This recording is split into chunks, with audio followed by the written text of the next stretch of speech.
1. When designing an ISTQB-aligned training module for experienced testers, which adult learning principle most increases mastery of advanced test design techniques? A. Presenting exhaustive lecture slides covering all techniques. B. Facilitating hands-on labs where learners design and critique real test cases, peer review. C. Requiring rote memorization of definitions only. D. Limiting interaction to instructor demonstrations.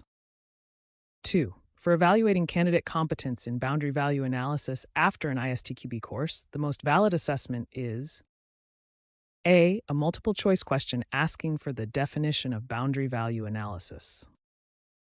B. A practical task where candidates design test cases for given specifications and justify boundary selections using a rubric. C. Asking candidates whether they feel confident using the technique. D. Counting how many times the term appears in their notes. 3. In curriculum development for an ISTQB Foundation to Advanced Pathway, backward design requires you to A. Start with activities, then guess outcomes later. B. Define target competencies, exam domains, and workplace skills first, then create assessments and learning experiences that build to those competencies. C. Focus on the instructor's preferred tools and hope learners benefit. D. Use only vendor-provided slides without aligning to objectives. 4. A mentee repeatedly files defect reports lacking reproducible steps.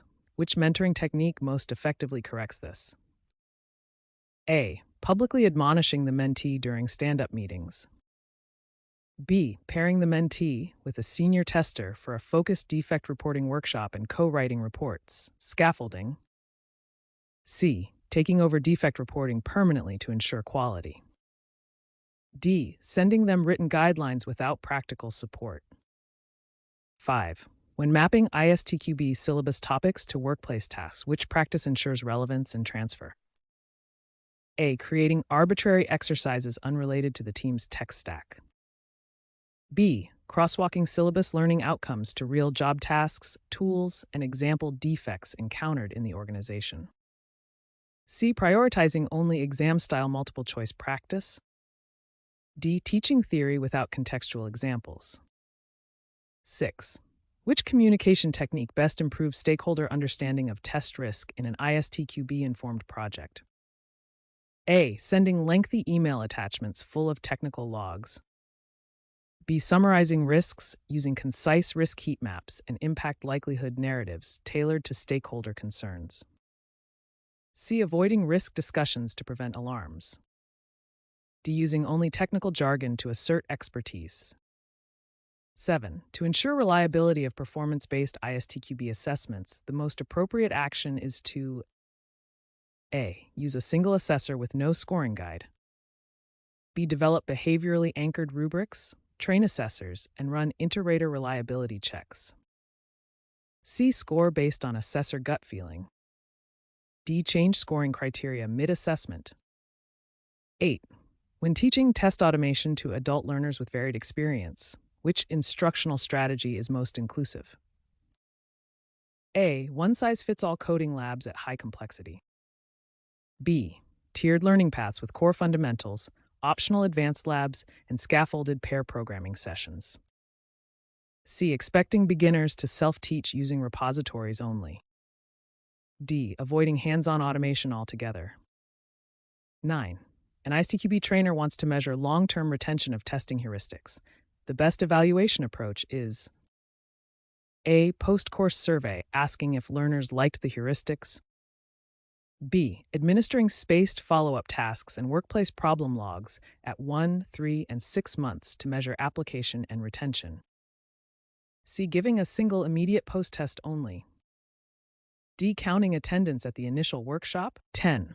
Which curriculum element most effectively prepares candidates for ISTQB exam and real-world testing simultaneously? A. Heavy focus on memorizing syllabus definitions. B. Blending exam-style questions with authentic case studies, simulations, and reflective debriefs linking theory to practice. C. Teaching only whiteboard theory without context. D. Skipping practical assessment to save time. 11. In a regulated environment, e.g., medical devices, ISTQB aligned test processes must emphasize A. Speed of delivery over traceability. B. Comprehensive traceability, documented test evidence, version controlled artifacts, and regulatory audit readiness. C. Informal oral reporting of test results only. D. Minimal documentation to reduce overhead. 12. A team uses exploratory testing but lacks assessment metrics. Which evaluation method will most fairly measure exploratory tester skill? A. Counting the number of test sessions attempted. Using session-based test management with charters, time-box tours, coverage heuristics, and peer review of discovered risks and defect quality. C. Relying only on defect counts without context. D. Timing how fast sessions are completed. 13. When mentoring a transitioning developer to a test role, shift left, which method accelerates competence? A. Assigning them to write test cases independently with no feedback. B. Guided pair testing sessions, targeted microlearning on testing fundamentals, and progressive autonomy with feedback. C. Letting them observe tests pass without participation. D. Forcing immediate solo ownership of complex test design. 14. For high-stakes ISTQB certification programs, which evaluation governance practice enhances fairness? A. Secretly adjusting pass marks per cohort. B. Standardizing exams, conducting item analysis, publishing blueprint-aligned scoring rules, and applying accommodations consistently. C. Letting trainers pick their favorite questions for each group. D. Varying exam length unpredictably. 15. Which communication practice most reduces misinterpretation of test results by product owners? A. Sending raw test logs with no summary. Providing a brief executive summary, key risks, confidence levels, and recommended mitigation steps in plain language. C. Omitting risk context to avoid conflict. Using only severity labels with no narrative. 16. When designing a curriculum for ISTQB Advanced Test Analyst, integrating adult learning theory suggests prioritizing A. Passive lecture covering all test design techniques sequentially. B. Problem-based learning, where learners analyze complex requirements, design tests, and critique peer solutions under facilitator guidance. C. Expecting learners to memorize all heuristics pre-course. D. Limiting interaction to Q&A sessions only. 17. To maintain exam security and regulatory compliance, an ISTQB exam provider should A. Share previous exam items publicly to aid learners. B. Implement robust item banking, proctoring controls, statistical item analysis, and data privacy protections for candidate records. C. Allow unmonitored home exams with no safeguards.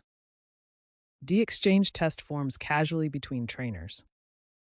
18. Which mentoring feedback style is most effective for experienced testers, improving communication skills? A. Critique-only feedback focusing on errors.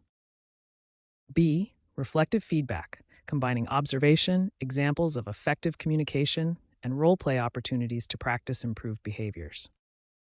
C. Ignoring communication issues, assuming they will self-correct. D. Publicly ranking communicators to create competition. 19. When assessing learning outcomes in an ISTQB course, how should validity be demonstrated? A. Claiming outcomes are valid without evidence. B. Showing alignment between assessment items and defined competencies, using content mapping and empirical data, linking assessments to workplace performance. C. Relying solely on learner satisfaction surveys. D. Using assessments unrelated to competencies for variety. 20.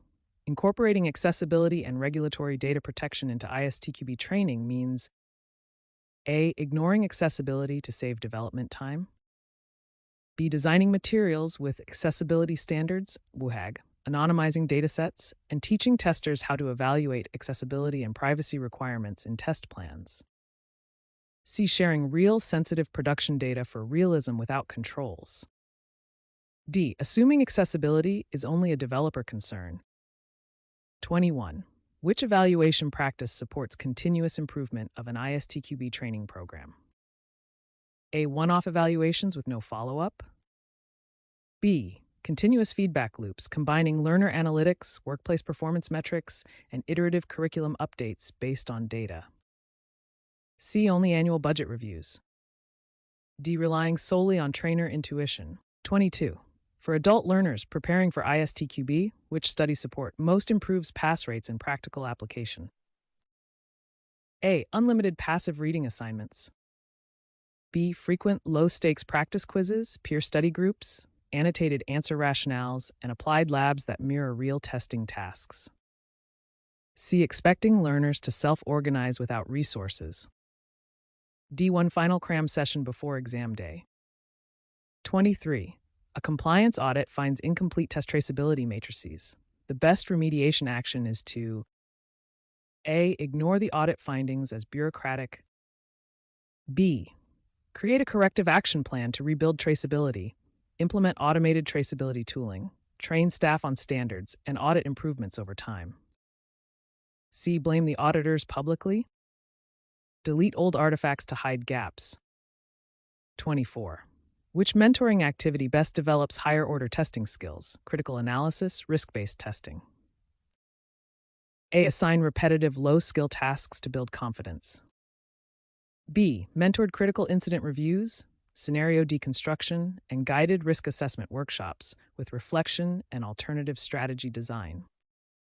C. Provide checklists only and no discussion.